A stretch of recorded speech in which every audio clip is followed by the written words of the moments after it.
الصلاة والسلام على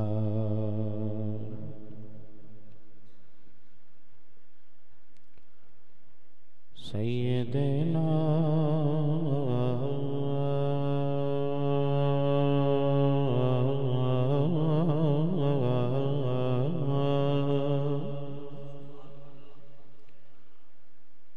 وسيد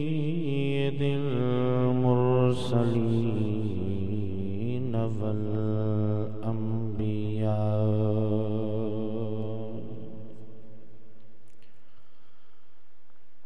وعلى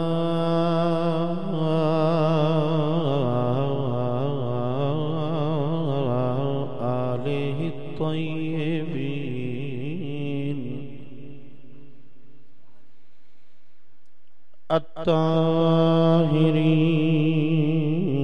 الطاهرين العابدين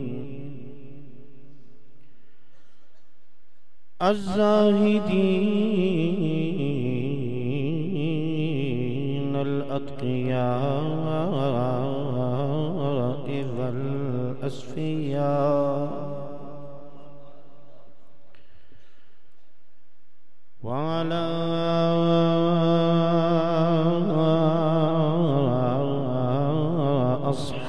أصحابه الراشدين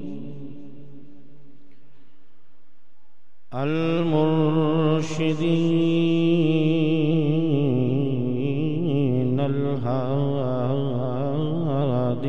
الهادين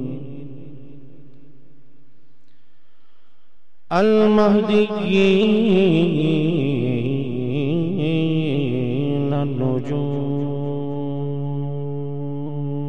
النجوم الهدى وعلى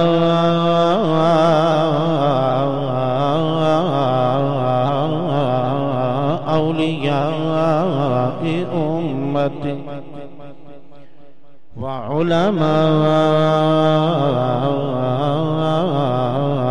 وعلماء الشريعة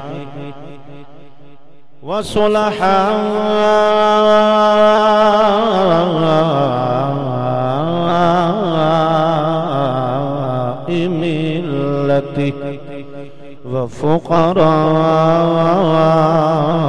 وفقراء طريقته الأجلاء أما بعد فأعوذ بالله من الشيطان الرجيم بسم الله الرحمن الرحيم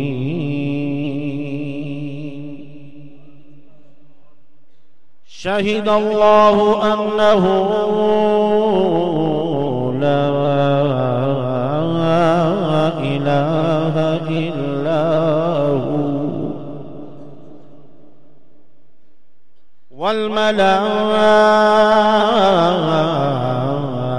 والملائكة وأولو العلم قائما بالقسط صدق الله مولانا العظيم إن الله وملائكته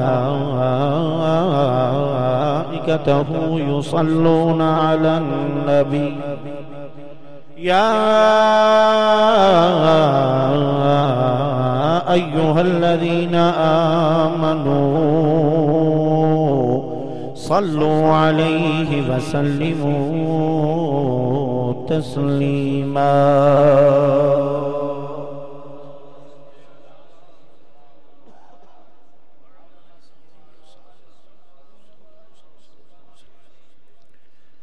تمام احباب انتہائی محبت کے ساتھ پیار کے ساتھ شوق کے ساتھ عقیدت کے ساتھ چند لمحوں کے لیے اپنی آنکھوں کو بند فرما لیجئے سرکار دو عالم نبی مکرم نور مجسم صلی اللہ تعالی علیہ وآلہ وسلم کی بارگاہ بے کسپنا کے حضور کا تصور فرما لیجئے اور پھر جھوم جھوم کے با آواز بلند غلامانہ وار پروانہ وار بسب عجز و نیاز اپنے آقا مولا کی بارگاہ میں ندائیہ درود و سلام پیش کیجئے. پڑھیے الصلاۃ والسلام علیک یا رسول اللہ الصلاۃ والسلام علیک یا حبیب اللہ الصلاۃ والسلام علیک یا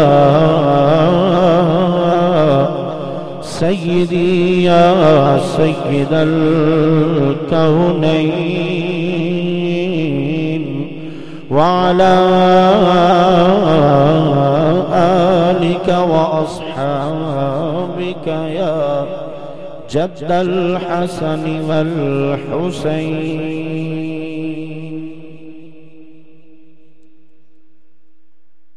اللہ جل وعلا کی حمد و ثنا سرکار دو عالم نبی مکرم نور مجسم صلی اللہ تعالی علیہ وآلہ وسلم کی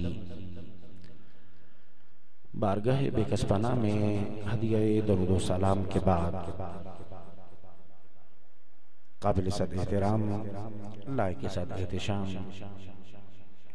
واجب صد تعظیم و تکریم وارثین میراث علم مصطفیٰ علی صاحبہ التحیۃ والثناء مقتدر محتشم حضرات علماء کرام زیدہ مجدہم محبوب دو عالم صلی اللہ تعالی علیہ وآلہ وسلم کی غلامی کے ناطے میرے مومن اور مسلمان بھائیوں السلام علیکم ورحمۃ اللہ وبرکاتہ.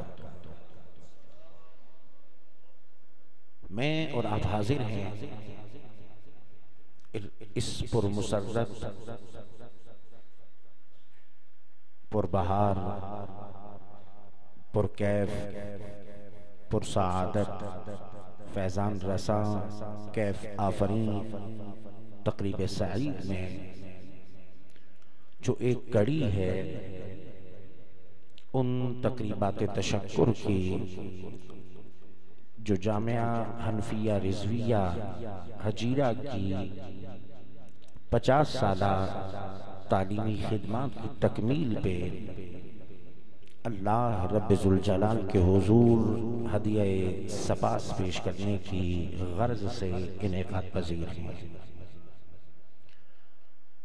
رب احباب میں سے اکثر کے علم میں ہوگا ماضی قریب میں الحمدللہ اس عظیم مادر علمی کہ جس کے چند نکمے خوشہ چینوں میں میرا بھی نام آتا ہے حضرت علامہ مولانا قاری محمد صداقت علوی صاحب اسی مادر علمی میں میرے ہم جماعت بھی ہیں. مجھے یہ سعادت حاصل ہے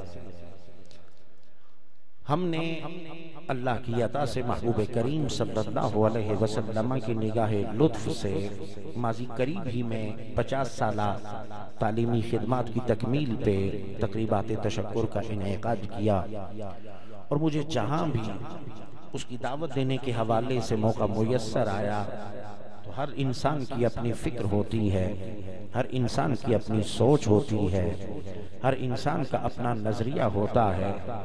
آپ نے اشتہارات میں تقریبات تشکر کا لفظ چھوٹا پڑا ہوگا اور گولڈن جوبلی کا لفظ بڑا پڑا ہوگا. یہ الفاظ گولڈن جوبلی میرے اور آپ جیسے لوگوں کے لیے ہوتے ہیں, سلور جوبلی میرے اور آپ جیسے لوگوں کے لیے ہوتے ہیں جو ہمارے بزرگ ہیں, جیسے کہ میرے مشفق میرے مربی استاذ العلماء قبلہ پیر سید حسین الدین شاہ صاحب کی ذات ہے, یا ہمارے مشفق و مربی استاذ العلماء والفضلاء حضرت علامہ مولانا سردار محمد حیات خان صاحب زیدہ مجدہ, ان جیسی ذوات ہیں ان کے لیے یہ الفاظ گولڈن جوبلی کے ہوں، اس طرح کے ہوں، وہ معنی خیز نہیں ہوتے. ان کی نیتیں صرف یہی ہوتی ہیں کہ اللہ کی بارگاہ میں ہدیہ سپاس ادا کیا جائے، اس رب کی بارگاہ میں ہدیہ شکر ادا کیا جائے، اس رب کی بارگاہ میں جبین نیاز کو جھکا کے یہ عرض کی جائے مالک یہ تیرا کرم، تیری عطا، تیری توفیق کہ تو نے ہم جیسوں سے بھی اپنے محبوب کے مشن کی تکمیل کا کام لیا. تو میرے خیال میں یہ تقریبات تشکر ہیں، اللہ کی بارگاہ میں شکر ادا کرنے کے معاملات ہیں. اللہ رب ذوالجلال سے بارگاہ، اس کی بارگاہ میں یہ دعا ہے مالک کائنات ان جیسی ہستیوں کو جن کے صاحبان تلے مجھ جیسے نکمے، مجھ جیسے حقیر طالبان علم اللہ کے دین کے علم سے استفادہ کرتے ہیں، اللہ ان ہستیوں کو تادیر ہمارے سروں پہ سلامت رکھے.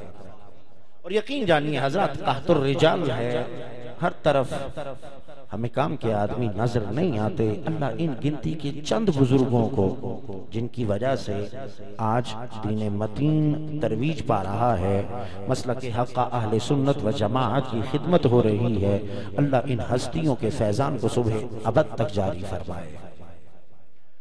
اللہ رب ذوالجلال اس مرکز اہل سنت کو دن دوگنی رات چوگنی ترقی عطا فرمائے. مالک کائنات اس کے فیضان کو ہمیشہ ہمیشہ کے لیے یوں جاری رکھے کہ یہاں سے جو بھی خوشہ چین، جو بھی طالب علم علم دین کی خیرات لے کے نکلے، وہ پھر دوسروں کے لیے مینارہ نور بنے.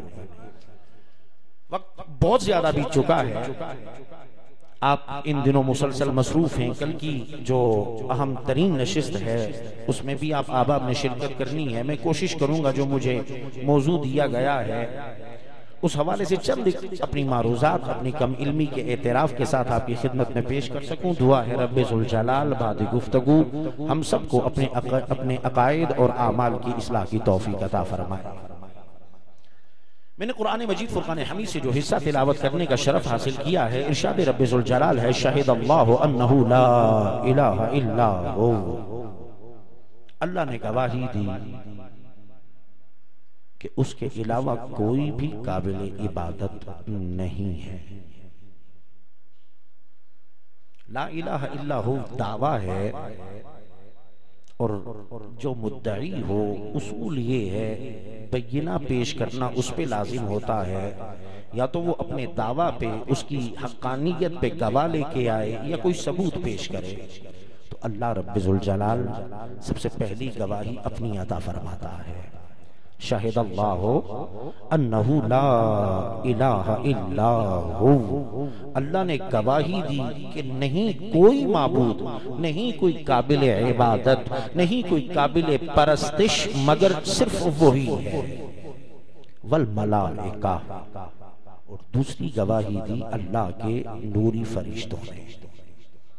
اللہ کا قرآن فرماتا ہے وہ بھی گواہ ہے کہ اللہ کے علاوہ کوئی اور معبود نہیں ہے. وَأُولُو الْعِلْمِ قَائِمًا بِالْقِسْطِ، اور اللہ کی گواہی، اس کے ملائک کی گواہی، اور ساتھ وہ لوگ جو صاحبان علم ہیں، جو علماء ہیں، جنہیں اللہ نے دولت علم سے نواز رکھا ہے، اللہ نے جنہیں زر علم عطا فرمایا ہے، اللہ کے وہ بندے جنہیں اللہ نے علم کا نور عطا فرمایا ہے، وہ بھی گواہ ہیں کہ اللہ وحدہ لا شریک ہے، انصاف کرنے والا. زیر گفتگو جو آیہ کریمہ ہے اس میں مفسرین کرام فرماتے ہیں اللہ نے اہل علم کی عظمت کے 3 پہلوؤں کو بیان فرمایا ہے. پہلا پہلو یہ ہے کہ اللہ نے اپنے اور فرشتوں کے ذکر کے ساتھ اہل علم کا ذکر کیا ہے. اور یہ اتنا بلند رتبہ ہے، یہ اتنی بڑی سعادت ہے کہ جس کی کوئی انتہا نہیں.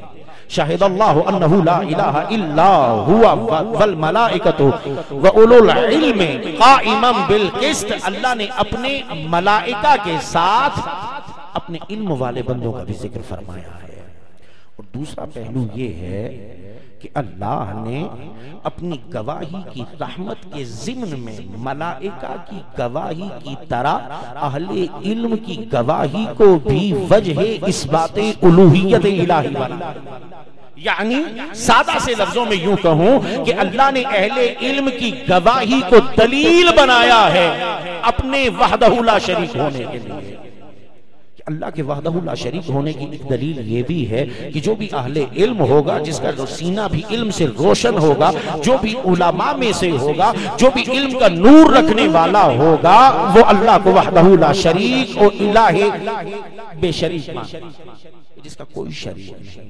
اور تیسرا عظیم ترین پہلو یہ ہے کہ اللہ نے اپنی گواہی کے ضمن میں فرشتوں کی طرح اہل علم کی گواہی کو بھی معتبر قرار دیا ہے. یہ تین پہلو. اور اسی لیے تو سنیے اللہ کا قرآن فرماتا ہے براہ راست اپنے محبوب سے. اللہ کا قرآن فرماتا ہے قُلْ كَفَىٰ بِاللَّهِ شَهِيدًا بَيْنِي وَبَيْنَكُمْ وَمَنْ عِنْدَهُ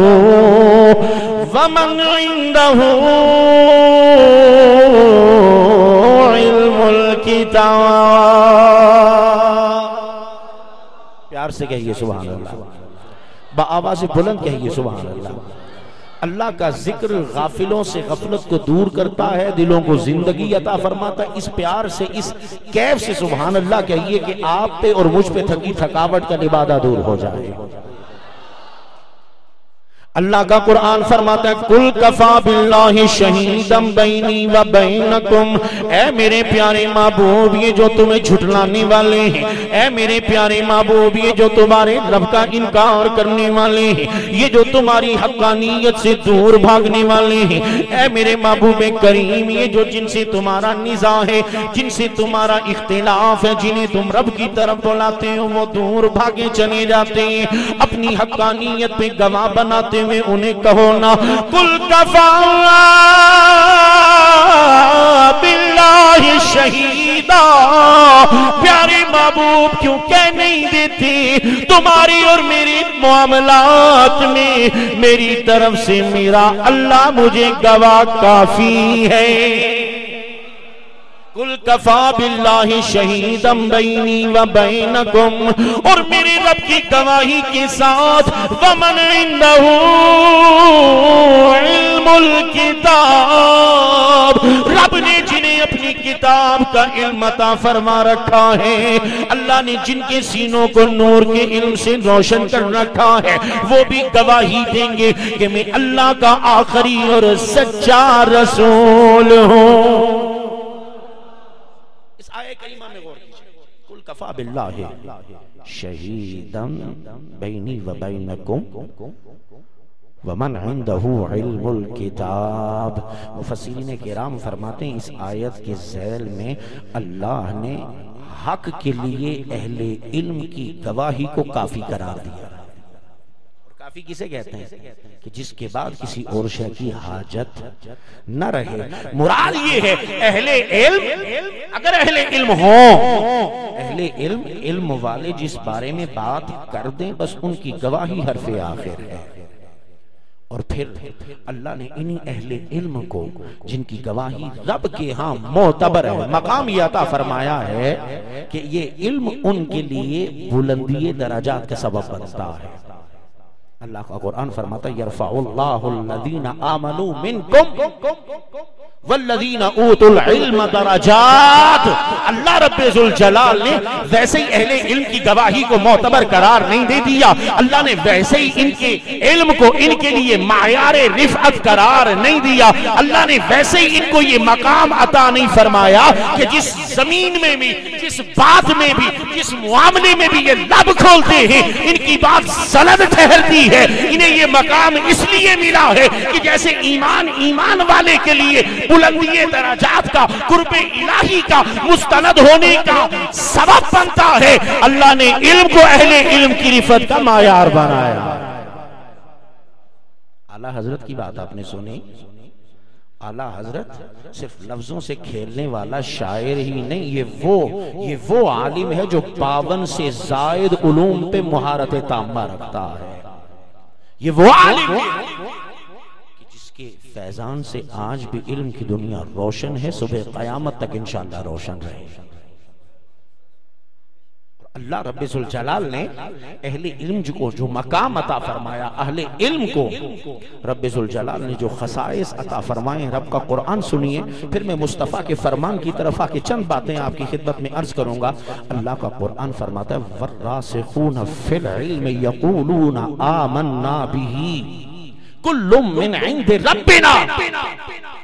اللہ کا قرآن فرماتا ہے جو علم میں راسخ ہوتے ہیں، جو واقعی عالم ہیں، جن کے سینوں کو اللہ نے واقعی علم دین سے منور کر رکھا ہے، جن کی زندگیاں علم کے زیور سے مزین ہیں، جنہیں اللہ نے اپنے کتاب کا، اپنے دین کا علم عطا فرمایا ہے، جنہیں اللہ نے اپنے محبوب کے فرمودات کا علم عطا فرمایا۔ وَالرَّاسِخُونَ فِي الْعِلْمِ يَقُولُونَ آمَنَّا بِهِ، وہ کہتے ہیں ہم اس پہ ایمان لائے۔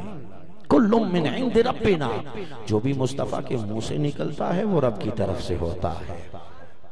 اور پھر اللہ کا قرآن فرماتا ہے وَلَا يَذَّكَّرُ إِلَّا أُولُو الْأَلْبَابِ، اور یہ بات وہی سمجھ سکتے ہیں جنہیں اللہ نے حکمت علم اور فراست عطا فرمائی ہے۔ تو مفسرین کرام فرماتے ہیں اس آیہ کریمہ میں اللہ کا قرآن یہ بتلاتا ہے علم، حکمت اور فراست اللہ رب ذوالجلال کے ہاں انسان کو معتبر کرتی ہے۔ اور سنیے رب کا قرآن کیا فرماتا ہے، رب کا قرآن فرماتا ہے تِلْكَ الْأَمْثَالُ نَضْرِبُهَا لِلنَّاسِ وَمَا يَعْلَمُهَا إِلَّا الْعَالِمُونَ۔ رب کا قرآن فرماتا ہے یہ وہ ہماری حکایتیں ہیں، یہ وہ ہماری باتیں ہیں، یہ وہ ہمارے اسرار ہیں، یہ وہ ہمارے رموز ہیں، یہ وہ ہماری مثالیں ہیں جو ہم لوگوں کے لیے تو بیان کرتے ہیں، لیکن علم کا علم صرف وہی رکھتے ہیں جنہیں ہم نے علم کی دولت سے نوازا ہے۔ مفسرین کرام فرماتے ہیں یہ آیت بتلاتی یہ ہے رموز الہیہ سے، اسرار الہیہ سے صرف وہی واقف ہو سکتے ہیں جنہیں اللہ نے علم عطا فرمایا ہے۔ تو یہ جو آج کسی جاہل کے نام کے پیچھے آپ لمبی لمبی کتاریں پڑھتے ہیں نا، واقف اسرار و رموز الہیہ، فنا فی اللہ، غوث زمان، اور ہوتا یہ ہے کہ نماز آتی نہیں، قرآن کریم پڑھنا آتا نہیں۔ یہ آج جو تقسیم کر دی گئی ہے شریعت اور طریقت دو مختلف چیزوں کا نام ہے، تو سنیے رب کا قرآن کیا فرماتا ہے وَمَا يَعْلَمُهَا إِلَّا الْعَالِمُونَ۔ اللہ کی آیتوں کو، اللہ کی باتوں کو، اللہ کی مثالوں کو، اللہ کے اسرار کو، اللہ کے رموز کو بے علم کبھی سمجھ ہی نہیں سکتا، تو وہ کیسے واقف اسرار الہیہ ہو سکتا ہے، وہ کیسے بے عارف ذات الہیہ ہو سکتا ہے؟ جو علم کے نور سے خالی ہو، جو رب کی بات نہیں سمجھ سکتا، وہ رب کی ذات کیسے سمجھ سکتا؟ اسی لیے تو قرآن فرماتا ہے هَلْ يَسْتَوِي الَّذِينَ يَعْلَمُونَ وَالَّذِينَ لَا يَعْلَمُونَ، کیا وہ جو علم رکھنے والا ہے اور وہ جو علم رکھنے والا نہیں وہ کبھی برابر ہو سکتے ہیں؟ استفہام انکاری ہے، ہرگز ہرگز ہرگز برابر نہیں ہو سکتے۔ اللہ کے علم کو رکھنے والا جاہل کبھی بھی اس کے سامنے نہیں ٹھہر سکتا، جاہل کبھی بھی اس کے مرتبے کے برابر نہیں ہو سکتا، اس لیے کہ اللہ نے جسے علم عطا فرمایا اللہ نے اسے سارے جہان کی بھلائیاں عطا فرما دی۔ سنیے متفق علیہ حدیث صحیح بخاری صحیح مسلم کی، حضرت امیر معاویہ رضی اللہ تعالی عنہ آپ راوی ہیں، آپ روایت فرماتے میرے محبوب کریم صلی اللہ تعالی علیہ وسلم نے ارشاد فرمایا، میرے محبوب کریم علیہ السلام فرماتے ہیں جسے اللہ نے علم عطا فرما دیا، اللہ نے جسے حکمت عطا فرما دی، اللہ نے جسے حکمت اور فراست علم عطا فرمایا، فقد اوتی خیرا کثیرا، اللہ نے اسے خیر کثیر عطا فرمائی ہے، اللہ نے اسے ہر طرح کی بھلائی عطا فرمائی ہے۔ فرماتے میرے آقا من اوتی الحکمت فقد اوتی خیرا کثیرا، جسے اللہ نے علم و حکمت عطا فرما دیا اسے کثیر بھلائی عطا فرما دی ہے۔ یوں تو لوگوں یاد رکھنا رب کی طرف سے جو بھی نعمت ملے، اللہ کی طرف سے جو بھی انعام نصیب ہو، رب کی طرف سے جو بھی احسان ملے وہ مصطفیٰ کے وسیلے سے ملتا ہے۔ لیکن یہ جو آپ اکثر حدیث پاک سنا کرتے ہیں، میرے مصطفیٰ کریم نے فرمایا میں تقسیم کرنے والا ہوں، اللہ عطا کرنے والا ہے، یوں تو ہر شے رب عطا کرنے والا ہے، مصطفیٰ اس کا وسیلہ ہے، لیکن میرے آقا نے تخصیص یہاں پہ فرمائی، فرمایا ما من اوتی الحکمت فقد اوتی خیرا کثیرا وانما اللہ یؤتی وانا قاسم. اللہ نے جسے بھی بھلائی عطا کرنی ہو اللہ اسے علم و حکمت عطا فرماتا ہے. ساری نعمتوں کی طرح رب کی یہ عطا بھی اللہ عطا کرنے والا ہے، میں مصطفیٰ تقسیم کرنے والا ہوں. اللہ یا رسول اللہ.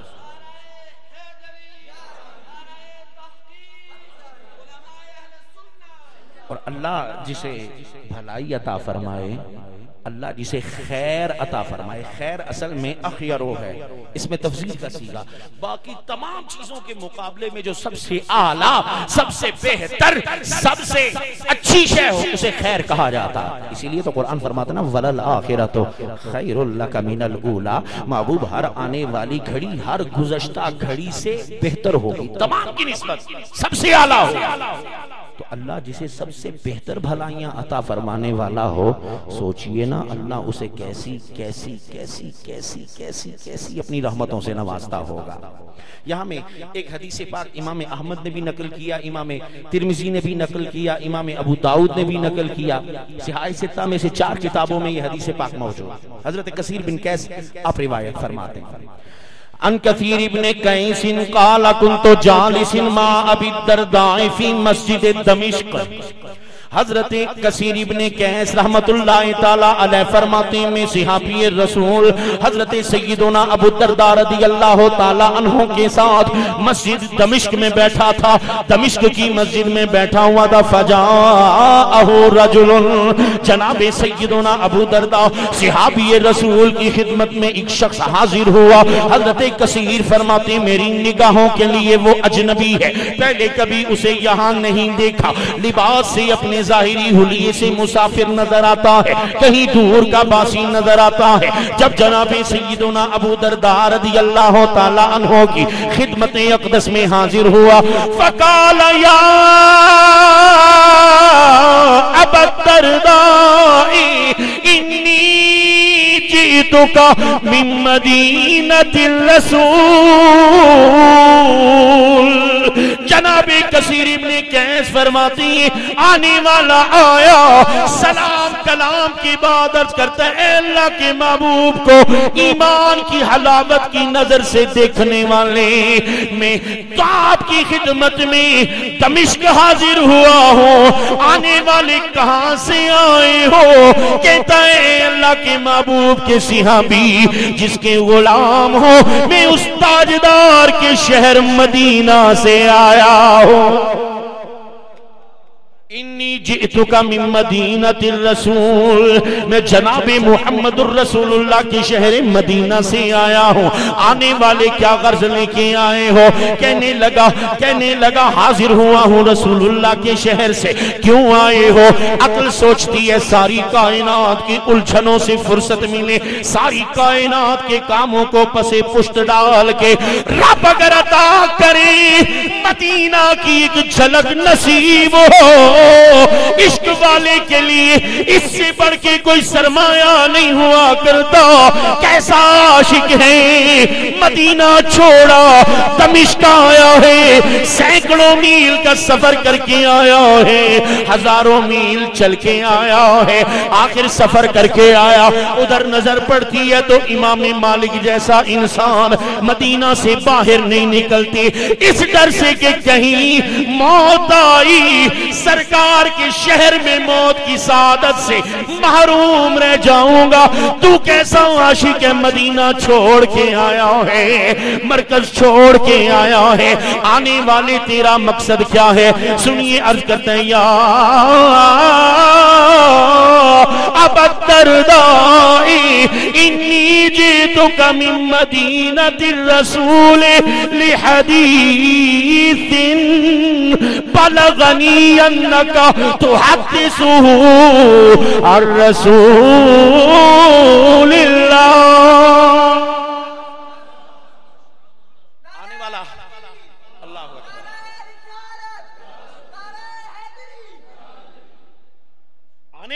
اے ابو درداء، محمد کریم کے شہر سے آیا ہوں، اتنے 100 میل کا فاصلہ طے کیا، سفر کی صعوبتیں برداشت کی، مصطفیٰ کا قرب بظاہر چھوڑا۔ وجہ یہ ہے کہ میں نے سرکار کے شہر میں سنا تھا دمشق میں مصطفیٰ کا ایک صحابی مصطفیٰ کے لبوں سے نکلے ہوئے فرمان کو بیان کرتا ہے۔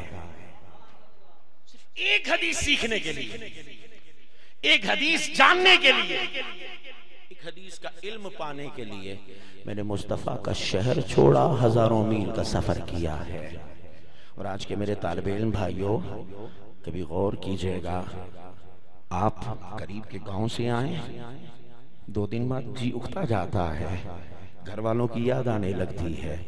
علم حاصل کرنے والے وہ تھے ایک حدیث پاک سننے کے لیے، ایک حدیث پاک کی خبر پانے کے لیے سینکڑوں میل کا سفر طے کیا، اور آئے کہاں سے؟ سرکار کے شہر سے۔ اور ہم پنڈی گئے، آپ میں سے کوئی جائے سودا لینے جائے دکان کا، اپنی مطلوبہ کوئی شے لینے جائے، دفتری کسی کام سے جائے، آیا ہوں گولڑا شریف بھی حاضری دے دیتا ہوں، آیا ہوں بری امام بھی ہو چلتا ہوں، آیا ہوں فلاں جگہ سے بھی ہو چلتا ہوں، فلاں عالم کی زیارت کر چکتا ہوں۔ قافلے چلتے ہیں، مختلف جگہوں پہ آپ جاتے ہیں، کسی بزرگ کو سنتے ہیں، چلے جاتے ہیں، شاید یہ شخص مدینہ الرسول سے دمشق کسی اپنے کام سے آیا ہو اور سنا ہو کہ صحابی رسول ہیں، تو چلو حدیث سیکھنے چلتے ہیں۔ کہنے لگے اے ابو درداء ایسی کوئی بات نہیں، یا ابا الدرداء انی جئتک من مدینہ الرسول لحدیث بلغنی انک تحدثہ من رسول اللہ ما جئت لحاجت۔ اے ابو درداء، اس کے علاوہ نہ مجھے کوئی کام تھا، نہ کوئی غرض تھی، نہ کوئی کاروباری معاملہ، نہ کسی رشتہ دار سے ملاقات کی تمنا، بس اللہ کے رسول کی ایک حدیث کا شوق مجھے کھینچ لایا۔ حضرت ابو درداء صحابی رسول ہیں، سرکار کی صحبت رکھنے والے ہیں، سرکار کے لبان مبارک سے کئی فرمودات سنے ہوں گے۔ اب وہ سناتے کیا ہے سنیے اور کوشش کیجئے، اللہ علم کی دولت میں سے چند ریزے، چند قطرے، چند کرنے عطا فرما دے تو شاید ہم بھی طلب علم رکھنے والوں میں آ جائیں۔ عالم ہونا کوئی آسان کام نہیں، مجھے جیسے انسان علم کیا ہے میں انشاءاللہ عرض کرتا ہوں، توجہ چاہوں۔ صحابی رسول حضرت ابو درداء نے جب اس آنے والے کے اشتیاق کو دیکھا، جب علم حدیث کی تڑپ دیکھی، جب سرکار کے فرمان کو سیکھنے کی جستجو کا معراج دیکھا، اس کا عروج دیکھا، تو آپ نے فرمایا او میرے مصطفیٰ کی حدیث سننے کے لیے مصطفیٰ کے شہر سے مصطفیٰ کے غلام کے پاس آنے والے سن۔ قال فإنی سمعت رسول اللہ صلی اللہ علیہ وسلم یقول، میں نے خود اپنے کانوں سے اپنے محبوب کو یہ فرماتے سنا۔ کیا فرماتے سنا ہے؟ فرماتے میرے مصطفیٰ کریم علیہ السلام نے فرمایا من سلک طریقا یطلب فیہ علما سلک اللہ بھی طریقا من طرق الجنہ۔ میرے مصطفیٰ کریم علیہ السلام نے فرمایا او میرے مصطفیٰ کی حدیث کو سیکھنے کے لیے اتنا لمبا سفر کرنے والے، اتنا راہ کاٹنے والے، ذرا سن تو صحیح، میں نے اپنے کانوں سے اپنے محبوب کریم صلی اللہ علیہ وسلم کو یہ فرماتے سنا ہے من سلک طریقا یطلب فیہ علما، جو کوئی بھی علم حاصل کرنے کے لیے دنیا میں سفر کرتا ہے، دنیا کے رستے کا مسافر بنتا ہے، علم دین اس کا مطمع نظر ہوتا ہے، نیت اللہ اور اس کے رسول کے دین کو سیکھنے کی ہوتی ہے، سلک اللہ بھی طریقا من طرق الجنہ، ادھر وہ دنیا کے رستوں کو کاٹ رہا ہوتا ہے، ادھر میرا پاک ربی ذوالجلال اس کے لیے جنت کے رستوں کو آراستہ کرتا ہے۔ سلک اللہ بھی طریقا من طرق الجنہ، اللہ اس کے لیے کیا کرتا ہے؟ جنت کے رستے ہموار کرتا ہے، اللہ اسے جنت کے رستوں پہ چلاتا ہے۔ اور توجہ چاہوں گا، آج آپ کے ہاں کوئی مہمان آئے، اللہ کے دین کا طالب علم کوئی اتنا ہلکا نہیں ہوتا کہ اسے اوے حافظ کہہ کے بلایا جائے، او مولا کل سن، یا اسے یہ کہہ دیا جائے 4000 تنخواہ لیتے ہو، ملازم ہو اور کون ہو؟ سنو علم دین رکھنے والے کی شان۔ آج تمہارے یہاں کوئی منسٹر آئے، کوئی بڑا آئے، قالین بچھتے ہیں، غالیچے بچھتے ہیں، اس کے پیروں تلے پھولوں کی پتیاں بچھائی جاتی ہیں، اور میرے مصطفیٰ کریم علیہ السلام فرماتے ہیں جو دین کے لیے گھر سے نکلتا ہے، جو مصطفیٰ کریم کے فیضان کو حاصل کرنے کے لیے سفر کرتا ہے، میرے آقا علیہ السلام فرماتے من سلک طریقا یطلب فیہ علما سلک اللہ بہ طریقا من طرق الجنت وَإِنَّ الْمَلَائِكَةَ لَتَضَعُ أَجْنِحَتَهَا رِضًا لِطَالِبِ الْعِلْمِ۔ اور یہ جو رب کے دین کا طالب علم سفر اختیار کرتا ہے، دنیا کے رستوں پہ چلتا ہے، اللہ کے نوری فرشتے اس کے پیروں تلے اپنے نوری پر بچھاتے چلے جاتے ہیں۔ آپ لوگ نمازیں پڑھتے ہیں؟ بولیے نمازیں پڑھتے ہیں؟ وہ بولو یار، جنہیں اللہ نے توفیق دی ہے کم از کم وہ تو بولو نا۔ تحدیث نعمت کے طور پہ پڑھتے ہیں، کس لیے؟ مقصود کیا ہوتا ہے؟ بولیے اللہ راضی ہو جائے، اللہ کی رضا کے لیے روزے رکھتے ہیں، کس لیے؟ اللہ کی رضا کے لیے۔ حج کرتے ہیں اللہ کی رضا کے لیے، دوسروں کی مدد کرتے ہیں، خدمت کرتے ہیں، حقوق العباد ادا کرتے ہیں، کس لیے؟ اللہ کی رضا کے لیے۔ تمام عبادات کا مرکز محور اللہ کی رضا کا حصول ہے۔ اے فرشتو، کیا تم بھی رب کو راضی کرنے کے لیے یہ کام کرتے ہو؟ سنیے میرے مصطفیٰ کیا فرماتے ہیں۔ میرے آقا علیہ السلام فرماتے ہیں وَإِنَّ الْمَلَائِكَةَ لَتَضَعُ أَجْنِحَتَهَا رِضًا لِطَالِبِ الْعِلْمِ۔ اللہ کے نوری فرشتے جانتے ہیں رب کی ان مہمانوں کی اتنی قدر و منزلت ہے، اگر یہ راضی ہو جائیں رب بھی راضی ہو جاتا ہے۔ میرے آقا فرماتے ہیں فرشتے ان طالب علم کے پیروں تلے پر بچھاتے ہیں تاکہ اللہ کے قرآن کا، مصطفیٰ کے فرمان کا یہ طالب علم راضی ہو جائے۔ اور صرف لوگوں کے لیے ہمارا احترام لازم نہیں، ہمیں بھی اپنا مقام دیکھنا ہے کہ اللہ جسے یہ مقام دیتا ہے پھر وہ رب کے ساتھ کتنا مخلص ہے، وہ اس اعزاز کے ملنے کا جو مقصد ہے، جو اس کی وجہ ہے، جو وہ سبب ہے، اس کے ساتھ کتنا مخلص ہے۔ اور سنیے میرے آقا علیہ السلام فرماتے ہیں علم کا سفر کرنے والا یہ تشنہ لب، یہ تشنہ قلب جب سیر ہو جاتا ہے، اللہ جب اسے علم کی دولت عطا فرما دیتا ہے، اللہ جب اسے علم کی کرنیں عطا فرما دیتا ہے۔ حدیث پاک جاری ہے، سرکار کا فرمان سیکھنے کے لیے مدینے سے آنے والے کو جناب ابو درداء سنا رہے ہیں، فرماتے ہیں وَإِنَّ الْمَلَائِكَةَ لَتَضَعُ أَجْنِحَتَهَا رِضًا لِطَالِبِ الْعِلْمِ۔ اور جب یہ طالب علم عالم بن جاتا ہے وَإِنَّ الْعَالِمَ يَسْتَغْفِرُ لَهُ مَنْ فِي السَّمَاوَاتِ وَمَنْ فِي الْأَرْضِ۔ اور رب کے دین کا علم رکھنے والا مقام رکھتا ہے، زمین و آسمان اور جو بھی مخلوقات ان کے درمیان ہیں سب کی سب اس کے لیے دعائیں مغفرت کرتی ہیں۔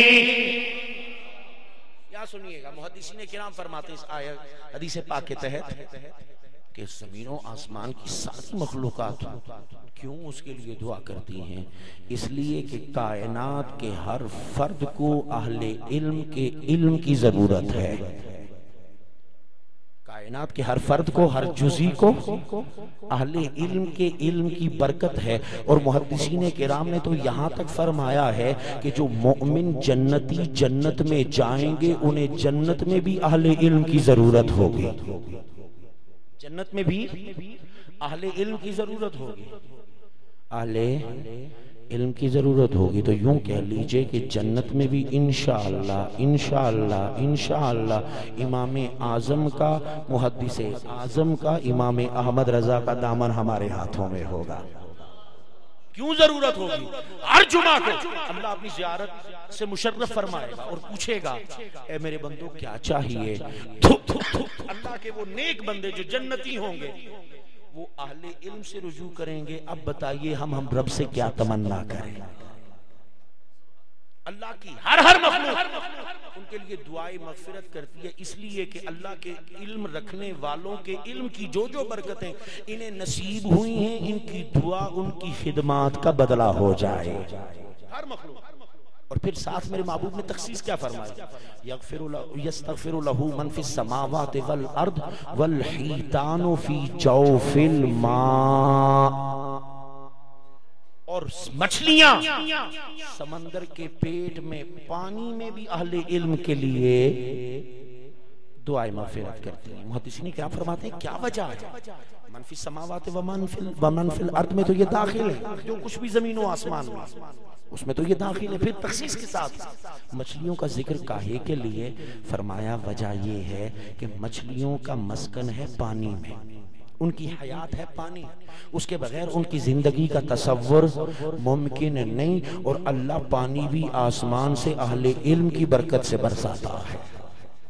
اس لیے سرکار نے فرمایا مچھلیاں پانی میں اہل علم کے لیے دعا کرتی ہیں۔ اور پھر سنیے گا میرے مصطفیٰ کریم علیہ السلام نے اہل علم کی معراج کو کیسے بیان فرمایا۔ میرے آقا علیہ السلام فرماتے ہیں وَإِنَّ الْعَالِمَ يَسْتَغْفِرُ لَهُ مَنْ فِي السَّمَاوَاتِ وَمَنْ فِي الْأَرْضِ وَالْحِيتَانُ فِي جَوْفِ الْمَاءِ وَإِنَّ لَفَضْلَ الْعَالِمِ عَلَى الْعَابِدِ كَفَضْلِ الْقَمَرِ لَيْلَةَ الْبَدْرِ عَلَى سَائِرِ الْكَوَاكِبِ۔ میرے آقا علیہ السلام نے فرمایا رب کے بندوں کی دو قسمیں ہیں، ایک وہ عابد شب زندہ دار ہے، والذین یبیتون لربہم سجدا وقیاما، رب کے فرمان کے مصداق صبح و مساء لیل و نہار ہر وقت رب کی عبادت میں مشغول رہتے ہیں، ہر وقت رب کی عبادت میں مصروف رہتے ہیں، ہر وقت رب کو یاد کرنے میں مصروف رہتے ہیں۔ رب ذوالجلال ان عباد الرحمن کو بڑا محبوب رکھتا ہے۔ میرے آقا فرماتے ہیں یہ عابد شب زندہ دار کس کا وقت رب کی عبادت میں بسر ہوتا ہے، علم رکھنے والا، علم کے کام میں مشغول رہنے والا، اللہ نے اسے اس پہ برتری و عطا فرمائی ہے۔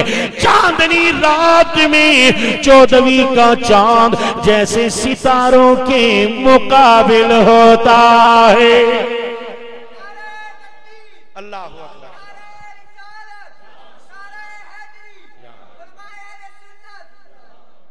معجزۃ المصطفیٰ فی الہند، علامہ شیخ محقق شاہ عبدالحق محدث دہلوی رحمت اللہ تعالی علیہ، آپ اس حدیث پاک کی شرح میں فرماتے ہیں کہ محبوب کریم علیہ السلام نے عالم کو چاند سے تشبیہ دی ہے۔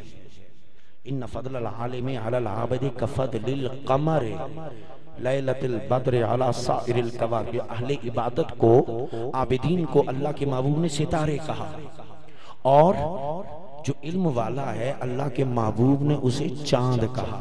وجہ کیا ہے کہ جو عبادت کرنے والا ہوتا ہے اس کا فیضان اس کی ذات تک محدود رہتا ہے۔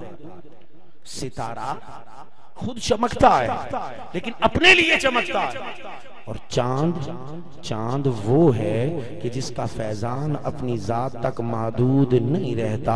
اور ستارے سے تشبیہ دی عابدین کو کہ ستارے خود سے روشن ہوتے ہیں، اور عالم دین کو تشبیہ دی چاند سے کیونکہ چاند کا نور مرہون ہے سورج کے، اور اللہ نے آفتاب ہدایت مصطفیٰ کی ذات کو بنایا ہے، اور اہل علم وہ ہے جو مصطفیٰ کی ذات سے نور علم لے کے پوری کائنات کو منور کرتا۔ فرمایا وَإِنَّ فَضْلَ الْعَالِمِ عَلَى الْعَابِدِ كَفَضْلِ الْقَمَرِ، لیلۃ البدر علی سائر الکواکب، چاندنی رات میں جب بدر، جب کامل چاند، جب مہتاب تام روشن ہوتا ہے، ستاروں کی روشنی مدھم نہیں بلکہ نظری نہیں آتی۔ فرمایا عابد شب زندہ دار پہ ایک اہل علم کو جس کا فیضان علم جاری ہو، اللہ نے وہ برتری عطا فرما رکھی ہے، وہ فضیلت عطا فرما رکھی ہے، وہ اعلویت عطا فرما رکھی ہے جو اہل علم کے علاوہ کسی اور کو حاصل نہیں ہے۔ اور پھر میرے محبوب کریم علیہ السلام نے فرمایا وَإِنَّ الْعُلَمَاءَ وَرَثَةُ الْأَنْبِيَاءِ، یہ ایک ہی حدیث پاک چل رہی ہے، وَإِنَّ الْعُلَمَاءَ وَرَثَةُ الْأَنْبِيَاءِ، اور یہ جو اہل علم ہوتے ہیں یہ اللہ کے نبیوں کے وارث ہیں۔ بندہ بڑے دعوے سے کہتے ہیں میں فلاں نواب کا وارث ہوں، میں فلاں خاندان سے تعلق رکھتا ہوں، مجھے فلاں کی جاگیر سے حصہ ملا تھا، فلاں گاؤں میں میری اتنی پتیاں ہیں، اتنا حصہ ہے، اتنی شراکت ہے۔ میرے مصطفیٰ کریم علیہ السلام فرماتے ہیں یہ جو اہل علم ہیں اللہ نے انہیں وارث بنایا ہے اپنے انبیاء کا۔ اور پھر میرے مصطفیٰ نے فرمایا وَإِنَّ الْأَنْبِيَاءَ لَمْ يُوَرِّثُوا دِرْهَمًا وَلَا دِینَارًا، اللہ کے انبیاء کی وراثت دراہم و دنانیر دنیا نہیں ہوتے، مال و منال دنیا نہیں ہوتا، مال و متاع دنیا نہیں ہوتا، انما والرسول علم، انبیاء کی وراثت اللہ کے دین کا علم ہوتا ہے۔ فمن اخذها اخذ بحظ وافر، جس نے اللہ کے نبیوں کی اس وراثت کو پا لیا اس نے بہت کچھ پا لیا۔ اور اب آپ یہاں ایک چھوٹی سی بات، لطیف سی بات کر کے آگے بڑھوں گا چونکہ میرے مخاطبین اکثر اہل علم ہیں۔ اخذ یاخذ فعل متعدی ہے، اور فعل متعدی فاعل کے ساتھ ساتھ مفعول کا تقاضا بھی کرتا ہے۔ جیسے پہلے جہاں سرکار نے فرمایا اخذہا، اخذہ میں ہوا ضمیر فاعل ہے جو کہ اہل علم کی طرف لوٹ رہی ہے، من کی طرف لوٹ رہی ہے، جس نے اس وراثت کو پایا۔ اخذہا اس وراثت کو، وراثت مفعول ہے، لیکن جب میرے آقا نے دوسری دفعہ ارشاد فرمایا اخذہ بحظ وافر، اس نے بہت بڑا حصہ پایا، بہت زیادہ پایا۔ کیا پایا میرے مصطفیٰ نے یہ بیان نہیں کیا۔ اور محدثین کرام فرماتے ہیں مبہم میں جو جامعیت ہوتی ہے وہ مصرح میں نہیں ہوتی۔ آپ سے کہا جائے آیا، آپ کا ذہن ہزاروں تر جائے گا، وہ آیا، وہ آیا، وہ آیا، وہ آیا، یعنی اس جامعیت پہ آپ سوچ ہو، لیکن جب بتا دیا کہ زید آیا تو پھر بکر آپ کے ذہن میں نہیں آ سکے گا، لیکن جب اتنا بتا جائے وہ آیا تو آپ زید کو بھی سوچیں گے، بکر کو بھی سوچیں گے۔ محدثین کرام فرماتے ہیں میرے آقا نے فرمایا من اخذہا، جس نے وراثت انبیاء یعنی دولت علم کو حاصل کر لیا، اخذ بحظ وافر اے من سعادت الدنیا والآخرہ، اس نے دنیا کا بھی سب کچھ پا لیا ہے، آخرت کا بھی سب کچھ پا لیا۔ فقد اوتی خیرا کثیرا، اسے سب کچھ عطا کر دیا گیا، اسے سب کچھ عطا کر دیا گیا۔ میرے مصطفیٰ کریم صلی اللہ علیہ وآلہ وسلم نے ارشاد فرمایا جو گھر سے نکلا علم حاصل کرنے جا رہا ہو، فرماتے ہیں پھر وہ واپس نہیں آتا جب تک کہ علم حاصل نہ کر لے، فہو فی سبیل اللہ، تو وہ مجاہد کی طرح اللہ کے راستے میں ہے۔ پھر سرکار مومن کی شان بیان، علم کسی ایک طبقہ کی وراثت نہیں ہے، کسی ایک طبقہ کی جاگیر نہیں ہے، یا کسی ایک طبقہ کی ضرورت نہیں ہے۔ علم دین جو ضروری ہے وہ تو ہر ایک پہ حاصل کرنا فرض ہے، کے بغیر کوئی شرح کار نہیں۔ باقی علوم فرض کفایہ ہیں، علوم دینیہ۔ توجہ چھوڑا، میرے مصطفیٰ کریم علیہ السلام فرماتے ہیں لن یشبع المؤمن من خیر یسمعہ، سرکار فرماتے مومن بھلائی کی باتیں، حکمت کی باتیں، علم کی باتیں سنتا رہتا ہے اور سیر نہیں ہوتا، اس کی طبیعت کبھی نہیں بڑھتی۔ یوں کہہ لیجئے مجھ جیسا طالب علم کبھی بھی دعویٰ نہیں کر سکتا کہ وہ کامل علم سیکھ گیا ہے۔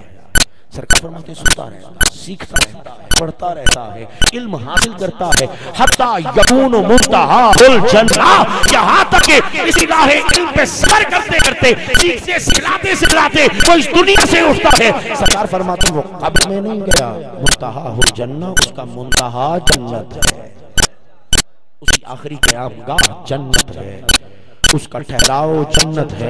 اور اہل علم کو یہ سوچنا چاہیے علم حاصل کرنے پہ اللہ اتنی نعمتیں عطا فرماتا ہے، اتنے انعامات عطا فرماتا ہے، اتنے اکرامات عطا فرماتا ہے، اس لیے کہ جب علم اس کی رضا کے لیے اور اس کے دین کی خدمت کے لیے حاصل کیا جائے، جب تک نیت صحیح رہے، جب قبلہ نیت درست نہ ہو تو یہ بھی ذہن میں رکھیے گا لِكُلِّ شَيْءٍ آفَةٌ وَلِلْعِلْمِ آفات، ہر شے کے لیے کوئی پریشانی، کوئی بلا، کوئی مصیبت، کوئی آفت ہوتی ہے، اور علم کے لیے بہت سی آفات ہیں۔ اور چشم زمانہ نے دیکھا بہت بڑے ایسے نام جو ساری زندگیاں کتابوں میں گزارنے والے ہیں، بھٹک جاتے ہیں جب قبلہ نیت درست نہیں رہتا، اور یوں پھسلتے ہیں کہ پھر راہ حق کی طرف پلٹنا بھی شاید ان کے لیے ممکن نہیں رہتا۔ اتنا غلو، اتنا کبر، اتنا عجب آ جاتا ہے طبیعت میں۔ نیتوں کا قبلہ درست رہے تو وہ منزل بھی ملتی ہے جو رب عطا فرماتا ہے۔ اسی لیے میرے مصطفیٰ کریم علیہ السلام نے فرمایا من طلب العلم لیجاری بہ العلماء او لیماری بہ السفہاء او یصرف وجوہ الناس الیہ ادخلہ اللہ النار او کما